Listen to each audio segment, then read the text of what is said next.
ভুলে গিয়েছে আমি আল্লাহ তখন ওকে পায়খানায় ঢুকিয়ে বিড়ি খাইয়েছে। খা কত খাবে, খা কত খাবি তাম্বাকু। এজন্য বলতে চাচ্ছি বন্ধু, আমার রাসূলের আদর্শের দিকে ফিরে আসার চেষ্টা করুন। বলছিলাম আপনাদেরকে, ইসলাম পৃথিবীর মানুষকে শিক্ষা দিয়েছে সততা, নম্রতা, ভদ্রতা, মানবতা। ইসলাম কখনো মানুষ মারার শিক্ষা দিতে পারে না। সুন্দর সমাজ গঠন করার জন্য রাসূল সাল্লাল্লাহু আলাইহি ওয়াসাল্লাম ভেঙে চুরমার করেছেন। ধনী আর গরিবের মধ্যে কোন রকম দেওয়াল থাকতে পারে না। কালো আর ফর্সার মধ্যে একটা দেওয়াল, একটা ব্যবধান, সব ভেঙে চুরমার। আমার দিকে চেয়ে থাকুন, তাহলে পরে বুঝতে পারবে। লক্ষ্য করে দেখুন বন্ধু আমার, বিশ্বনবী সাল্লাল্লাহু আলাইহি ওয়াসাল্লাম তিনি মক্কার মাটিতে দাওয়াত দিয়েছেন, লা ইলাহা ইল্লাল্লাহু মুহাম্মাদুর রাসূলুল্লাহ। এবার একটা ঈমানি প্রশ্ন করব, উত্তর দেবেন। আল্লাহ কজন? সর্বশক্তিমান যিনি, তিনি কে? বিশ্বাস করেন? সবাই বিশ্বাস করে? 7 বছর বয়সে যখন আমার দাঁতটা ভেঙেছিল, মার কাছে ছুটে গেলাম, মাকে বললাম, মা কি করব, মুখটা দেখতে ভালো লাগে না, দাঁত একটা বেরিয়ে গেছে, মুখ বেমানার। মা তখন ডেকে বলে, বেটারে 7 বছর বয়সে সবারই দাঁত ওঠে, ওটা দুধ দাঁত, নতুন দাঁত নিতে হবে। আমি তখন মাকে ডেকে বললাম, মা কেমন করে নিতে হয় আমি তো জানি না। মা তখন আমার হাতে আবার দাঁতটা ধরিয়ে দিয়ে বলছে, দাঁত টানে, আমাদের বাড়ির চারিপাশে ঘর, কথায় ইঁদুরের গর্ত আছে, দাঁতটা গর্তের মধ্যে রেখে দিয়ে বল, ইঁদুর মামা আমার দাঁত তুমি নাও, তোমার দাঁত আমাকে দাও। আপনারা বলেছিলেন না, বলেননি? ইঁদুর দাঁত দিতে পারে? দাঁত দেওয়ার ক্ষমতা আছে কার? আমরা ভাবছি ইঁদুরও দিতে পারে নাকি? ওর বাপ পারবে? হ্যাঁ বলেন, ওর বাপ পারবে? তাহলে দাঁত যদি চাইতে হয় তাহলে কার কাছে চাইবো? এই জন্য বিশ্বনবী সাল্লাল্লাহু আলাইহি ওয়াসাল্লাম তিনি ঘোষণা করলেন, সেই দিন এক আল্লাহর হুকুম চলবে, 360টা নয়, 3 জন নয়, একজনকে মানতে হবে, যিনি সপ্তম আকাশ আরশে আজিমের সমাসীন হয়ে আছেন, তিনি কে? বিশ্বনবী ঘোষণা যখন করলেন, মক্কার মুশরিকরা মারার জন্য চক্রান্ত শুরু করলো বন্ধু। কিন্তু আল্লাহ যাকে বাঁচাতে চান তাকে কেউ মারতে পারে না। রাসূল সাল্লাল্লাহু আলাইহি ওয়াসাল্লামকে মারার চক্রান্ত করা হলো। রাতের অন্ধকারে আমার রাসূল তার সঙ্গী আবু বকরকে সঙ্গে করে মদিনার দিকে রওনা হয়েছেন। কয়েকদিনের হাঁটা পথ অতিক্রম করে মদিনায় আসলেন। এই মদিনা থেকে সরাসরি বাইতুল মুকাদ্দাস, আবার বাইতুল মুকাদ্দাস থেকে বুররাক নামক জানে করে মেরাজ হচ্ছে। প্রথম আকাশ, দ্বিতীয়, তৃতীয়, চতুর্থ, পঞ্চম, ষষ্ঠ, সপ্তম আকাশ ভেদ করে বন্ধু আমার সরাসরি মহান সত্য আল্লাহ রাব্বুল আলামিনের কাছ থেকে আমার রাসূল সাল্লাল্লাহু আলাইহি ওয়াসাল্লাম 3খানা জিনিস নিয়ে এসেছেন। তার মধ্যে একখানা জিনিস হলো নামাজ। কি বললাম? আজকে ফজরের নামাজ পড়েছেন যারা যারা, হাত তুলি।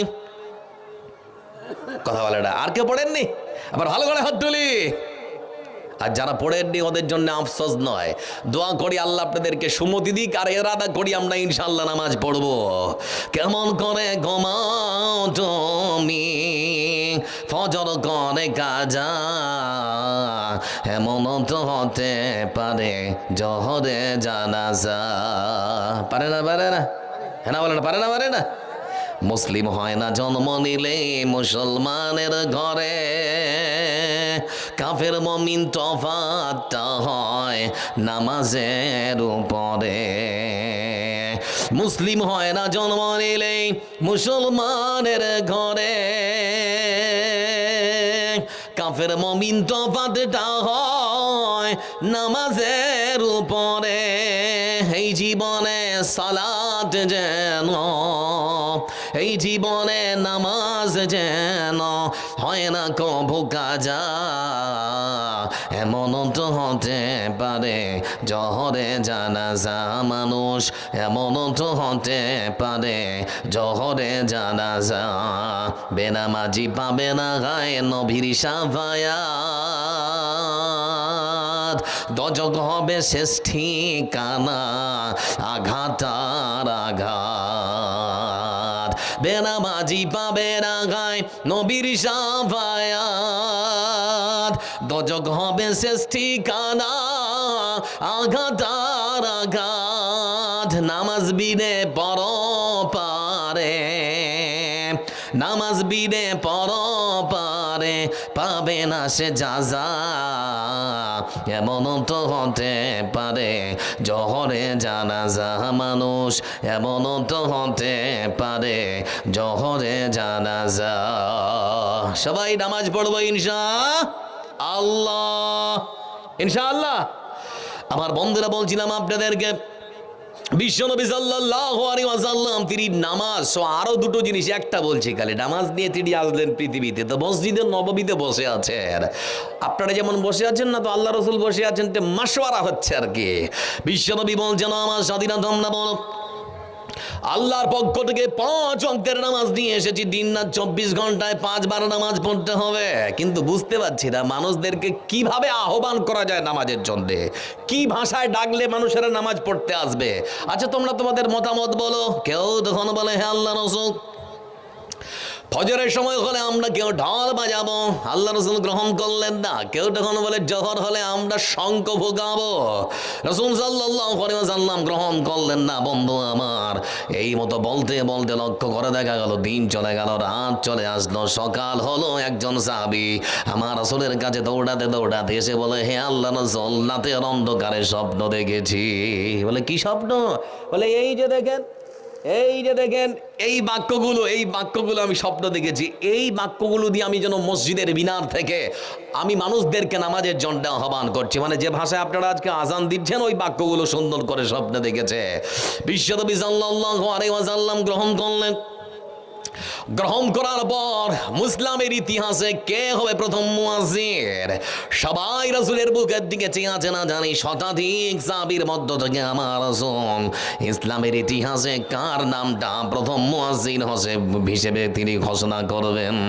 শত সাহাবীর মধ্যে বন্ধু আমার, সেই দিন আমার রাসূল সাল্লাল্লাহু আলাইহি ওয়াসাল্লাম যে মানুষটার নাম ঘোষণা করেছিলেন, বলুন তো বন্ধু আমার, তার শরীরের রংটা ছিল ফর্সা না কালো? কি নাম? বংশীয় মর্যাদা ছিল না, টাকা ছিল না, পয়সা ছিল না, দিনার ছিল না, দিরহামও ছিল না, কিন্তু অন্তরে আল্লাহর ভয় ছিল না, ছিল না। এজন্য বিশ্বনবী সাল্লাল্লাহু আলাইহি ওয়াসাল্লামের হাদিস, ইন্নাল্লাহা লা ইয়ানজুরু ইলা সাওয়ারিকুম ওয়া আমওয়ালিকুম ওয়ালাকিন ইয়ানজুরু ইলা কুলুবিকুম ওয়া আমালিকুম। হাসরের ময়দানে কোনো মানুষের চেহারা দেখা হবে না, ফর্সা না কালো, লম্বা না খাটো, মোটা না পাতলা, ধনী না গরিব। আমার বন্ধুরা, চাকর না মালিক, কিছুই দেখা হবে না। যেটা দেখা হবে সেটা হলো অন্তরে আল্লাহর ভয় ছিল না, ছিল না। এটা শুধু দেখা হবে। এই যে এখানে আল্লাহর ভয় ছিল না, ছিল না। আমাদের অন্তরে আল্লাহর ভয় আছে না নেই? বিয়ে বাড়িতে গিয়ে যে জুলুম করেছিলেন ওগুলো এখন মনে পড়ছে?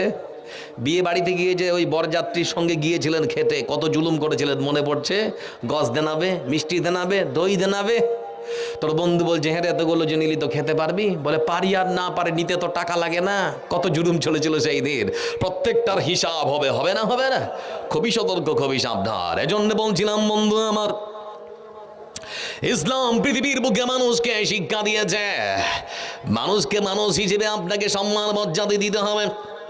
সেজন্য ইসলামের ইতিহাসে রাসূল সাল্লাল্লাহু আলাইহি ওয়াসাল্লাম প্রথম মুয়াজ্জিন হিসেবে যে মানুষটাকে বেছে নিয়েছেন বন্ধু আমার, তার শরীরের রংটা হলো কালো। কি বুঝলেন এখান থেকে? আপনার গ্রামের যদি একটা কালো ছেলে ভালো আজান দিতে পারে, মুয়াজ্জিন হতে পারে না? পারে না? নাকি ওকে আপনারা বলবেন এবে কাইলটা তুই কেন আজান দিবি বে, ফর্সা ছেলে থাকতে? বলা যাবে? হ্যাঁ, বলা যাবে কি না? ইসলাম মূল্যায়ন করে যে একটা কালো ছেলেকে। ভাবতে পারেন ইসলাম কত উদার। এজন্যই বলছিলাম বন্ধু আমার, এই সেই বেলাল রাদিয়াল্লাহু তাআলা আনহু কোন একদিন আকাশ থেকে জিবরাইল নেমে এসেছেন, এসে আমার রাসূলকে জিজ্ঞেস করছেন, মোহাম্মদ আজকে কি মসজিদে নববীতে কেউ আজান দেয়নি? বলে কেন? বলে আজকে যে আমরা আজানের ধ্বনি আকাশের ফেরেশতা কেউ শুনতে পাইনি। বলে আজান তো হয়েছে, জিবরাইল আলাইহিস সালাম তিনি বলছেন না আজান হয়নি। তার মানে কে আজান দেয়নি? বুঝতে পারলেন? বেলালের সম্মান আর মর্যাদা কত বেশি বন্ধু আমার। একজন কালো হাবশী কৃতদাসের সম্মান ইসলাম বাড়াতে বাড়াতে বাড়াতে বাড়াতে জমিন থেকে আকাশ পর্যন্ত বাড়িয়ে দিয়েছে। সুবহানাল্লাহ বলবেন না? এই সেই বেলাল রাদিয়াল্লাহু তাআলা আনহু কয়েকদিন আমার রাসূল সাল্লাল্লাহু আলাইহি ওয়াসাল্লাম বেলালকে ডেকে বলে, বেলাল তুমি কি এমন আমল করো বলো তো, আজকে যখন আমি জান্নাতে প্রবেশ করেছিলাম তোমার হেঁটে যাওয়ার জুতোর আওয়াজ আমি আমার কানের মধ্যে শুনতে পেয়েছি। আচ্ছা বেলাল কি আমল করো? বেলাল তখন ডেকে বলে, হ্যাঁ আল্লাহ রাসূল আমি তো হাফ শিক্ষিত আছে মানুষ, কি আর করবো, তবে আমার জানা মতে যখনই অপবিত্র হয়েছি পবিত্রতা অর্জনের জন্য সুন্দর করে অজু করে নিয়েছি, মসজিদে প্রবেশ করার সঙ্গে সঙ্গে 2 রাকাত তাহিয়াতুল মসজিদ পড়ে তারপরে বসার চেষ্টা করেছি। এই দুটো ভালো আমল ছাড়া তো আমার আর সেরকম কোনো দামি আমল মনে পড়ে না।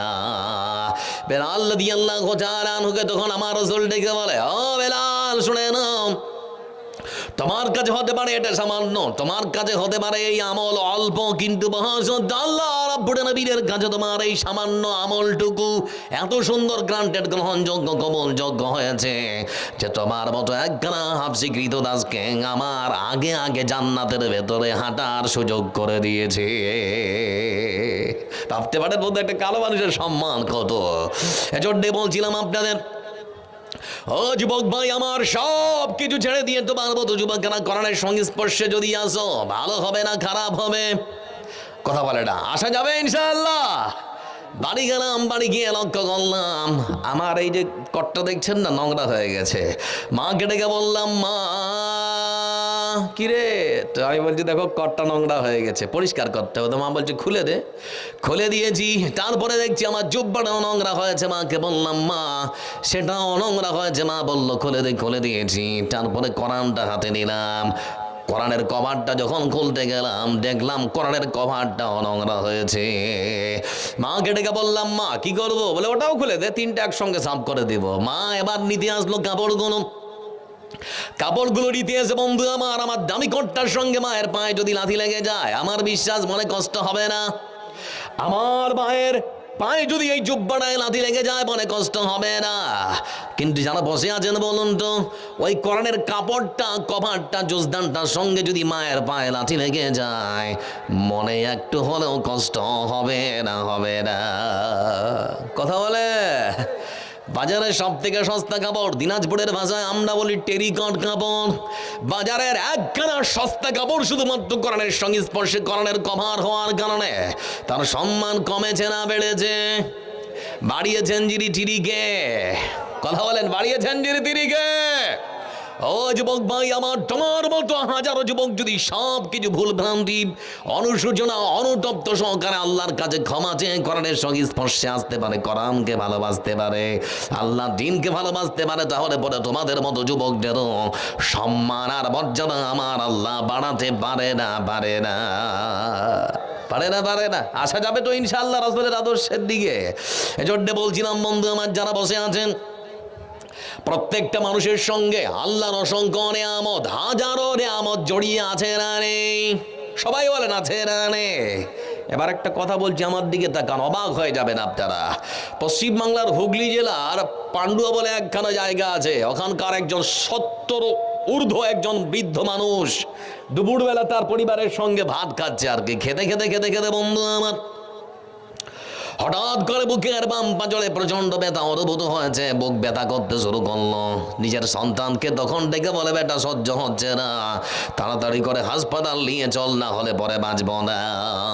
তড়িঘড়ি করে তাকে গাড়িতে করে হাসপাতাল নিয়ে যাওয়া হলো, চুচড়ো সদর হাসপাতাল। সেখানকার ডাক্তাররা তার বাবার বুকের মধ্যে ইসিজি করলো, তারপরে সুন্দর করে পরীক্ষা নিরীক্ষা করলো, রক্তের নমুনা নিল। দেওয়ার পর যখন রিপোর্ট হাতে এসেছে, বড় ছেলেকে তখন ডেকে বলা হচ্ছে, আপনার বাবার হার্টের মধ্যে ওই ব্লকেজ ধরা পড়েছে, রক্তের নাড়িগুলোতে চর্বি জমেছে, সার্জারি না করলে বাঁচানো যাবে না। দেরি করছেন কেন স্যার? তাড়াতাড়ি করে আপনারা এই করুন, তাড়াতাড়ি করে এবার অপারেশন করুন। বলে আমাদের এখানে সেরকম কোনো প্রযুক্তি নেই, আপনারা নিয়ে চলে যান কলকাতা সিটি নার্সিং হবে। নিয়ে চলে যাওয়া হলো বন্ধু আমার। আনুমানিক রাত 8:30টার সময় তার বাবাকে অপারেশন থিয়েটারে প্রবেশ করানো হচ্ছে। রাত 8:30 বাজে তখন। 8:30টার সময় তার বাবাকে অপারেশন থিয়েটারে ঢোকানো হলো। ঢোকানোর পর বন্ধু আমার তার বাবার বুকটাকে কেটেছে, ছিঁড়েছে, ফেটেছে। অপারেশন করতে সময় লাগলো 2.5 ঘন্টা। তারপরে আবার সুন্দর করে বুকটাকে সেলাই করে দিয়েছে। লোকটাকে বন্ধু আমার সুস্থ করে তোলার জন্য নার্সিংহোমে 4 দিন ধরে লাগলো। চতুর্থ দিনে যখন হাসপাতাল থেকে ছাড়ছে, তো বৃদ্ধ মানুষটা হুইল চেয়ারে বসে আছে আর হাতগুলো একটু করে কাঁপছে। তো পাশে তার বড় ছেলে দাঁড়ানো একটা কাগজ নিয়ে। তো ওর ছেলেকে তখন জিজ্ঞেস করছে, বেটা ওটা কি রে? তো বলছে, আব্বা এটা তোমার অপারেশনের বিল। বলে, দেখি আমাকে একটু দে তো। হাতে দিয়েছে। নেওয়ার পরে বন্ধু আমার, ওই বৃদ্ধ মানুষটা উপর থেকে নিচ পর্যন্ত তাকাতে তাকাতে তাকাতে তাকাতে নিচে যখন তাকিয়েছে, হতবাক। নার্সিংহোমের পক্ষ থেকে অপারেশনের বিল কষা হয়েছে 8 লক্ষ টাকা। কত টাকা বললাম? ওই লোকটা তখন একবার কাগজটার দিকে তাকায়, আর একবার আকাশের দিকে তাকায়, আর ঝরঝর করে কান্না করে। দাঁড়িয়ে থাকা ডাক্তার তখন জিজ্ঞেস করে, বাপজি কি ব্যাপার, কাঁদছেন কেন? বিল কি বেশি হয়েছে? যদি মনে করেন বেশি হয়েছে, তাহলে পরে আমরা ডাক্তারের আলোচনা করব, আপনার বিলটা কমাবার চেষ্টা করব। আমার বাপজি তখন ডেকে বলে, বেটা ডাক্তার, আল্লাহ কোনো কিছুর কম আমাকে দেয়নি। আমার অঢেল সম্পদ রয়েছে। এখনো যদি আমার ছেলেকে একটুকু ইশারা করি, 1 তুড়িতে 8 লক্ষ টাকা চলে আসবে, তাহলে কাঁদছেন কেন? বলে, আমার কান্না করার কারণ যদি জানতে চাও, তাহলে পরে শুনে নাও। আমি লক্ষ্য করে দেখলাম, আমি নাকি শুনেছি তোমরা ডাক্তারেরা আমার অপারেশন করতে সময় দিয়েছো 2.5 ঘন্টা। আমার হার্টবিট যেন বন্ধ না হয়ে যায়, সেটা যেন সচল থাকে, সচল রাখার জন্য নানান রকম প্রযুক্তি তোমরা ব্যবহার করলে, যন্ত্রপাতি ব্যবহার করলে। শুধুমাত্র 2.5 ঘন্টার দরুন তোমরা ডাক্তাররা আমার বিল কষেছো 8 লক্ষ টাকা। মনে মনে চিন্তা করছি আর অঝর মনে কান্না করছি, এই জন্যে যে মহান শ্রদ্ধা আল্লাহ রাব্বুল আলামিন 70 বছর ধরে আমাকে পৃথিবীর বুকে বাঁচিয়ে রেখেছে। সেই আল্লাহ আমার হাতে এখনো পর্যন্ত 1 টাকাও বিল ধরায়নি। মনে মনে চিন্তা করছি, শুধুমাত্র 2.5 ঘন্টার বিল যদি হয় 8 লক্ষ টাকা, না জানি 70 বছরের বিল কত কোটি টাকা হতে পারত। সেজন্য মহান শ্রদ্ধা আল্লাহ রাব্বুল আলামিনের প্রশংসার পবিত্রতা বন্দনা করার পর বলছি, আল্লাহ তোমার শুকরিয়া আদায় করে শেষ করতে পারবো না। তারপরেও আলহামদুলিল্লাহ। আল্লাহর নিয়ামত জড়িয়ে আছে না নেই? কোন জিনিসের আপনি শুকরিয়া আদায় করতে শেষ করতে পারবেন? অসম্ভব, পারবেন না। এজন্য বলছি বন্ধু আমার, কালেকশন করতে হবে নাকি? আচ্ছা, কতক্ষণ আমার সময়, কটার সময় শেষ হচ্ছে? আচ্ছা যাক, তো আর 5-7 মিনিট ব্রেনটা তৈরি করুন। লক্ষ্য করে দেখুন।